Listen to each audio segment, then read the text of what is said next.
Hello everybody. Today I'm going to show you how your golf ball can help you make a better golf swing.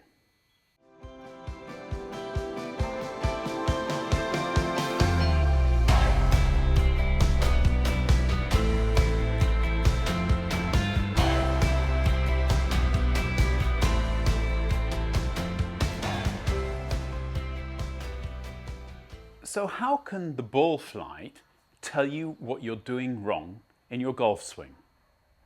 Well, last time we were talking about face and path. And what we were saying is that if the face and path are the same, the ball will fly straight. And if they are different, the ball will fly with a curve in one direction or the other. When we're talking about face, we're talking, of course, about the club face. And we're talking about path, we're talking about the direction that the golf club head is moving at the point of impact. And if both of them are moving in the same direction and pointing in the same direction, then the golf ball is going to basically spin around a horizontal axis. And the spin is going to create lift, and that's going to help the golf ball to fly. If, however, the club is moving in a different direction to where the club face is pointing, this axis is going to tilt. And the lift that the golf ball creates is going to cause it to disappear off in one direction or the other. Now, if you understand that, then basically you understand what your golf ball is trying to tell you when you've hit it. And I've just hit a shot here, which we can have a look on the TrackMan. And what this is actually telling us is that the golf ball started slightly left of the target and landed slightly right of the target. The numbers then tell me that I had a swing direction which was 9.5 degrees left of the target, where the club face, however, was pointing 1.8 degrees left of the target. And because the club face was pointing right in that case of where the path was, the ball curved to the right. And it's as simple as that. If you understand why the ball curves to the right, then you know what you've got to change in your golf swing. So, for instance, here, I could leave the face angle and just work on the path. And if I were to now look at the chart that we made last time in the video, I can then go through the list and decide what part of this list is going to be the easiest to change and have the biggest effect on what I'm wanting to change.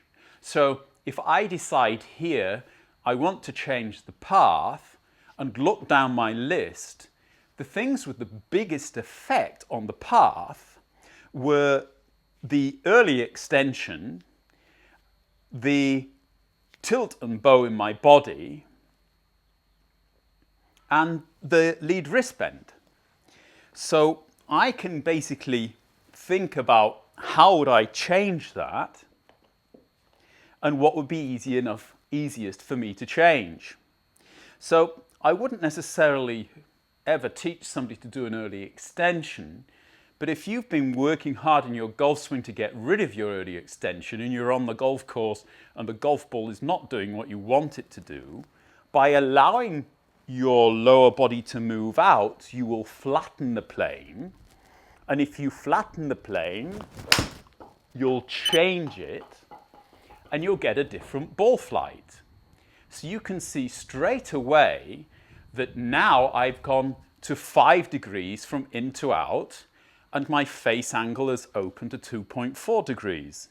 So the golf ball's back in plane or in play. Now that doesn't necessarily mean I've made a technically better golf swing, but it does mean I'm playing better golf maybe. And this is really what it's all about. Not only drilling your body to actually make the perfect golf swing, because believe me, I don't know many people who've got one, but also understanding why the ball's doing what it is so that you can make minor corrections on the round. And if you can get on a driving range and try out these different corrections, then you're going to know what you can change quickly and what you really shouldn't mess about with. So for instance, if I look at this shot, I might say, well, that's very good. I'm quite happy with this. But maybe I didn't really want to get this early extension going in my swing, and I'd have been better off trying to get a little bit of kind of a Dustin Johnson going on and use the back of my left hand. So what I'm going to do now is try that one and hit a shot there. What you actually see is a similar kind of result. The thing is that we've now got a flatter ball flight because using the lead wrist like this is de-lofting the golf club as well. I've got a pretty neutral face angle and I'm coming pretty neutral from in to out, and that didn't really cost me an awful lot of effort. However, I have changed the spin axis more doing that than I did with my early extension. So you can see the golf ball has actually gone further to the left than I actually wanted it to. So of course the last opportunity, or the last thing I could change to have a big effect on the direction of the golf ball, is the tilt and bow. And that is obviously the thing that I would probably recommend. But if you have a stiff back, if you aren't flexible anymore, then it might be the very last thing that you're going to be able to change, even if you wanted to. But let's have a go at that.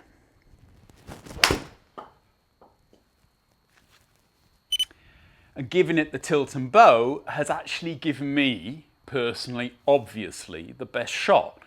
There I've got a neutral face to path now of just 0.9. I'm actually coming slightly from the outside on the ball, but the club face is very neutral, and that's given me the neutral shot. So some of you might actually be asking them why I thought you're not supposed to come from the outside. Well, don't forget that you're hitting the golf ball in the downswing. I've got a 5-iron here, and you can see the attack angle is -2, -2.5 in fact. And the -2.5 means that I'm hitting the golf ball in this curve, and the golf club head is still moving from in to out, although I'm moving from out to in. And if you actually combine those two numbers, the club path is -0.8, so extremely neutral.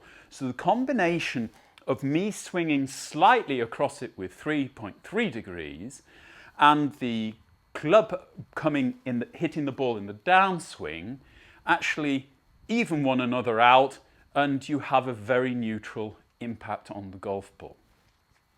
Obviously, if you're messing around with it, having numbers like this and a TrackMan behind you will help you immensely. However, you could do this just with ball flight. Watch the ball flight and learn from the ball flight, and mess around a bit with the different things in your golf swing, and you will actually be able to see changes in the ball flight due to the changes you're making in your swing.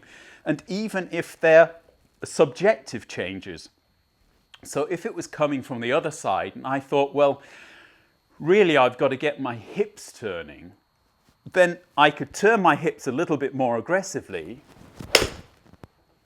and see what happens. The ball flight has suddenly disappeared off to the right. And that means that I have struggled really to control not only swing direction, but also face. And the face is pointing right. I've come from out to in, and bye-bye golf ball. So even if I'm working on my hip rotation, maybe that's not something that I should be taking on the round just yet, because I don't seem to have it under control. And this is also something that the golf ball will tell you, is can you control it? And an awful lot of really the thing which is you have to admire about the golf professionals is the consistency that they bring to the shots. It's not only just being able to shape the ball left to right or right to left, it's being able to do it consistently. And when they get a consistent ball flight, then you can take that onto a golf course. If you're standing over every shot and hoping that the golf ball's going to go where you want it, then your score at the end of the 18 holes is not going to be good. So try and get some consistency into your game, but try and get a better understanding of what the golf ball is telling you out there on the golf course, and then get back onto the driving range and test out these different things and see what kind of effect they have on the ball flight and how easy they are for you to implement. As ever, if this video has helped you, please smash that like button. If you haven't subscribed to us yet, please do so. Don't forget the little bell to give you notifications the next time I post, and we'll see you all very shortly. Until then, bye-bye.